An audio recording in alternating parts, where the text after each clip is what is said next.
ముందుకెళ్తుందని చెప్పేసి ఇటు రాష్ట్ర ప్రభుత్వాన్ని కానీ లేకపోతే దేశంలో ఉన్న బీజేపీని కానీ పెద్ద ఎత్తున నూరి గారు విమర్శలు గుప్పిస్తూ ఉంటారు. ఇప్పుడు సీట్లు ఇస్తే సరిపోయిందా? వాళ్ళ చేతికి ఇవ్వాలి కదండి. పవర్ లేని ఎందుకు సీట్?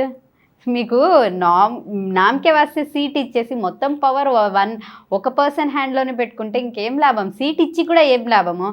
నేను విమర్శిస్తున్నా, క్వశ్చన్ చేస్తున్నానంటే నేను ప్రజల సైడ్ ఉన్నా, I have right, that's why I'm asking అంతే. నేను మైనార్టీ సైడ్ నుంచి అడగలేదు, ఇది అడగలేదు. నేను ఒక నార్మల్ హ్యూమన్ బీయింగ్గా అడుగుతున్నాను, క్వశ్చన్ చేస్తున్నాను. అది వైఎస్ఆర్సీపీనే ఎందుకు చేస్తానంటే వాళ్ళే ఉన్నారు కాబట్టి, పార్టీ అదే గవర్నమెంట్ నడుస్తుంది కాబట్టి వాళ్ళనే క్వశ్చన్ చేయాలి కదా నేను, అంతే. నూరి గారు 10 సంవత్సరాలు అవుతుంది కడపకు వచ్చని చెప్పేసి. గత 5 సంవత్సరాలు అంటే 2019లో జగన్మోహన్ రెడ్డి గారు అధికారంలోకి వచ్చిన తర్వాతనే ప్రభుత్వాన్ని విమర్శించడం పెద్ద ఎత్తున పని పెట్టుకున్నారని చెప్పేసి, అంతకుముందు లేదని చెప్పేసి ఏదో ఊరు తిరిగి 4 మెడికల్ క్యాంపులు పెట్టేసేసుకొని ఒక మూటతో ముందుకు వెళ్తా ఉండే అక్కడ వచ్చిన ఎక్స్పోజ్ అంతా తీసేసుకొని ప్రస్తుతం ఉన్న ప్రతిపక్ష పార్టీకి లబ్ధి చేకూర్చడానికి అధికార పార్టీ మీద పెద్ద ఎత్తున విమర్శలు గుప్పిస్తుంటారు. మీ మీద ఉన్నట్టు ప్రధాన విమర్శ, నేను ఓటేసింది మన జగన్మోహన్ రెడ్డి గారికి, వైఎస్ఆర్సీపీకి. 2020 నుంచి నేను free medical camps 2019 Jaganmohan Reddy గారికి ఓటేసా అన్నారు. 19లో మీకు జగన్మోహన్ రెడ్డి గారికి ఓటేయాలని ఎందుకు అనిపించిందండి? ఎందుకంటే వీ నీడ్ ఏ చేంజ్ అనుకున్నాము. దట్టు ఎందుకంటే నేను ఫ్రాంక్గా చెప్తున్నాను అబ్బా, మాకు మెంటలీ ఫిక్స్ అనమాట. చంద్రబాబు నాయుడు గారు అప్పుడున్న గవర్నమెంట్ ఎక్కువగా చౌదరీస్ వాళ్ళే బాగుపడింది, సంపాదించుకుంది, అంతా చేసుకుంది. ఇప్పుడు రెడ్డిస్ మొత్తం 90% సీట్స్ అన్ని రెడ్డిస్కి ఇచ్చుకున్నారు. అదే జరిగింది. రాజశేఖర్ రెడ్డి గారి ఒక బిడ్డ, ఈ ఒక మాట, తండ్రి లేని బిడ్డ, ఇలాంటి మాటలతో రాజశేఖర్ రెడ్డి గారు జనాల నుంచి అంత ఇది పొందారు. సో వాళ్ళ కొడుకు కూడా అదే చేస్తారు అని జనాల్లో నుంచి ఒక థాట్తో మేము ఓటేయడం జరిగింది, అంతే. మీరు కూడా అదే థాట్లో ఉందా? ఆబ్వియస్గా అండి. ఇప్పుడు మా నాన్న మంచోళ్ళు అయితే నేను మంచిదాన్ని అవుతాను కదా అనుకునేది థాట్.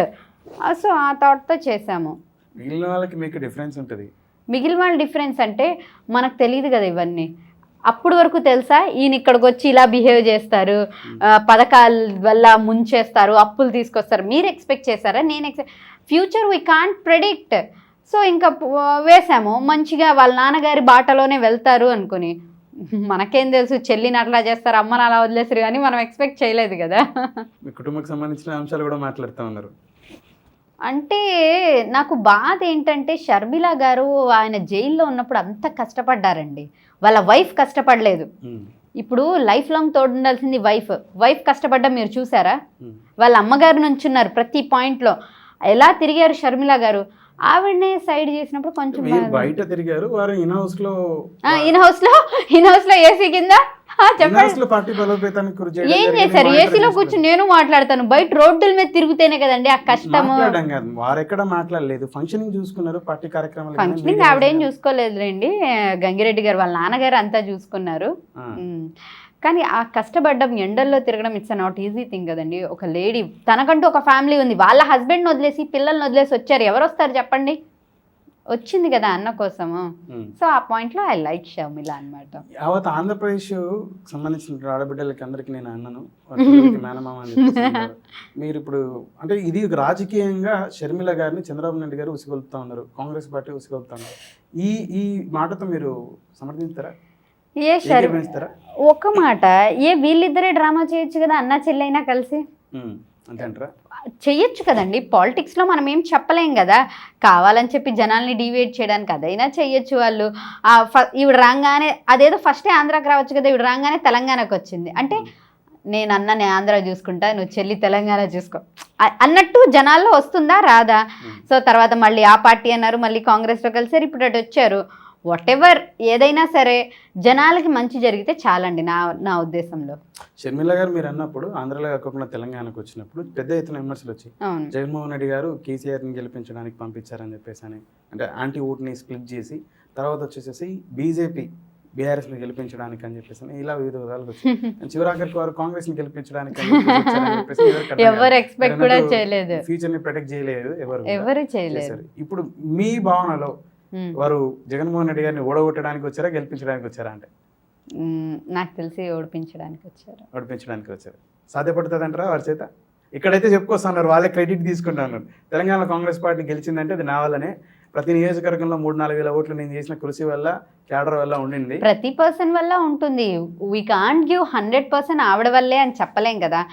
ఎక్కడో ఏమో దేవుడు ఒకటి రాసి పెట్టున్నాడు, వచ్చారు, తన వల్ల తనకు చేయాల్సినది ఉంది, ఇక్కడ వర్క్ చేసుకుని వెళ్ళిపోయారు అంతే. ఇప్పుడు ఆంధ్రాలో మేబీ గెలిపించవచ్చు ఆవిడే, ఛాన్సెస్. ఎవరిని? జగన్మోహన్ రెడ్డి గారిని గెలిపించచ్చు. జగన్మోహన్ రెడ్డి గారిని ఎందుకు గెలిపిస్తారు? మీరన్నారు కదా ఇద్దరు అన్న చెల్లి కలిసి డ్రామా ఆడుతూ ఉండొచ్చు. డ్రామా ఆడొచ్చు, బట్ ఇప్పుడు అంత అక్కడ లేదు కదా. ఇప్పుడు మీరే చూస్తున్నారు పర్సనల్ ఇష్యూస్, పెళ్ళికి వెళ్ళలేదు, మరియు జైల్లో మొన్న అరెస్ట్ చేపించారు రోడ్డు మీద, ఇన్ని జరుగుతున్నాయి. ఇంతకు మించే సంఘటనలు జరిగాయి 2019 కంటే ఎలక్షన్స్ ముందు. యు నో వెరీ వెల్, మీరు అక్కడ ఉన్నారు కూడా. ఇంతకు మించి జరిగాయి అంటే వాళ్ళిద్దరి మధ్య అంతగా జరగలేదు కదా. వారిద్దరి మధ్య జరగకపోయినా సంఘటనలు అయితే ఇంతకు మించి సంఘటనలు జరిగాయి. నేను వాళ్ళిద్దరు రిలేషన్ గురించి చెప్తున్నా. సో వాళ్ళిద్దరైతే ఇప్పుడు కలిసి నటిస్తున్నారు అనుకోవట్లేదు. కానీ ఇప్పుడు షర్మిల గారు ఈ విధంగా కాంగ్రెస్ పార్టీ నుంచి ఫైట్ చేయడం వల్ల ప్రజా వ్యతిరేక ఓటు, ప్రభుత్వం మీద ఉన్నటువంటి వ్యతిరేక ఓటు ఏదైతే ఉందో అది స్ప్లిట్ అవుతుంది అని చెప్పేసి ఇక్కడ వారే చెప్పుకురావడం జరిగింది. అవును. ఇప్పుడు అక్కడ స్ప్లిట్ అవుతే జనసేన ఏదైతే తెలుగుదేశం భవిష్యత్తులో కూటమిలో బీజేపీ ఉంటుందా లేదా అనేది పక్కన పెడితే వీళ్ళ కూటమికి నష్టం అంటారు. మరి ఇది మనం ప్రెడిక్ట్ చేయలేమండి. 2 టైప్స్ ఉంటాయి దీంట్లో. వైఎస్ఆర్ గారిని సపోర్ట్ చేసే వాళ్ళందరూ entire fans or entire family will not support only జగన్మోహన్ రెడ్డి కదా. ఆవిడ కూడా వైఎస్ఆర్ బిడ్డే కదా. సో ఈయన చేసిన పనులు కూడా వాళ్ళ ఫ్యామిలీ మెంబర్స్ దగ్గర నుంచి అందరికీ తెలుసు కదా. సో ఏమవుతుంది, వాళ్ళ ఫ్యామిలీ మెంబర్సే వైఎస్ఆర్సీపీకి వేయాల్సిన ఓటు ఇట్లా అయినా వెళ్ళొచ్చు కాంగ్రెస్కి. అదొక పాయింట్ వర్షన్లో మనం ఆలోచించవచ్చు. నెక్స్ట్ వర్షన్ ఏమవుతుందంటే వైఎస్ఆర్సీపీ ఇష్టం లేనోడు టీడీపీకే వేయేస్తాడు. ఇంకేం చేస్తాడు, లేకపోతే వైఎస్ఆర్సీపీ లేదు కదా కాంగ్రెస్కి, అలా వేసినప్పుడు టీడీపీకి ఓటు రాదు, అటు కాంగ్రెస్కి వెళ్ళిపోయి టీడీపీకి కూడా లాస్ అవుతుంది ఓటు. సో 2 పాయింట్స్ ఉన్నాయి. కాంగ్రెస్లో ఆవిడ ఉండడం వల్ల ఒక ప్లస్ ఉంది, వైఎస్ఆర్సీపీకి రావాల్సిన ఓట్స్ అన్నీ అటు వెళ్ళే ఛాన్సెస్ ఉన్నాయి. బట్ మైనస్ ఏముంటుందంటే టీడీపీ మీద కోపంతో కొంతమంది అటేసేస్తారు. అలా సూటి ప్రశ్న ఏంటంటే, అంటే మీ అభిప్రాయం చెప్పండి, జనరలైజ్గా పక్కన పెడితే షర్మిల గారు ఒకవేళ ఇప్పుడు కాంగ్రెస్ నుంచి చేసిన పోరాటం ఏదైతే ఉందో, అంటే బీజేపీకి వ్యతిరేకంగానే ఆంధ్రప్రదేశ్ ప్రభుత్వం అదే వైఎస్ఆర్సీపీ పార్టీ మీద చేసినటువంటి పోరాటం మీద వారి అన్నమే దీనివల్ల అంటే వారి వైపుగా మళ్ళీ వ్యక్తులు రాజశేఖర రెడ్డి అభిమానులు కాంగ్రెస్ పార్టీ సింపథైజర్స్ ఉంటారా, లేకపోతే జగన్మోహన్ రెడ్డి గారిని గతంలో నమ్మి ఈరోజు వారి అంటే పాలన మీరు కూడా అన్నారు కదా వాళ్ళు నాన్నలాగా చేస్తారని చెప్పేసి ఇలా వారిని వ్యతిరేకించి మళ్ళీ అపోజిషన్ వైపు వెళ్ళే ఓటు వెళ్తుంది అంటారా? ఎవరు రాజశేఖర రెడ్డిని అభిమానించే ఓటు షర్మిల వైపు వస్తుందా, కాంగ్రెస్ పార్టీ సింపథైజర్ ఓటు వస్తుందా, లేదా జగన్మోహన్ రెడ్డిని వ్యతిరేకించే ఓటు వస్తుందా? జగన్మోహన్ రెడ్డి గారిని వ్యతిరేకించాలి అంటే మన వాళ్ళకి బ్రెయిన్ ఉండాలి ఫస్ట్. మన వాళ్ళందరూ పేటీఎం బ్యాచెస్, మన వాళ్ళకి బ్రెయిన్లు ఉండవు, పేటీఎం బ్యాచెస్, కాబట్టి అది కష్టం అన్నమాట. ఎడ్యుకేటెడ్ ఉంటారు కదా. ఈ 4 years ఏం జరిగింది, వాట్ హ్యాపెండ్, వాట్ డెవలప్మెంట్స్ జరిగాయి, పర్సనల్గా ఏం జరిగాయి, వాళ్ళ ఫ్యామిలీస్, ఇవన్నీ తెలిసినోడు బుద్ధున్నోడైతే అటే వెళ్తాడనమాట. లేదు మేము చెమ్మచక్క బ్యాచ్ అనుకున్న వాళ్ళందరూ ఇటే ఉంటారనమాట, అంతే.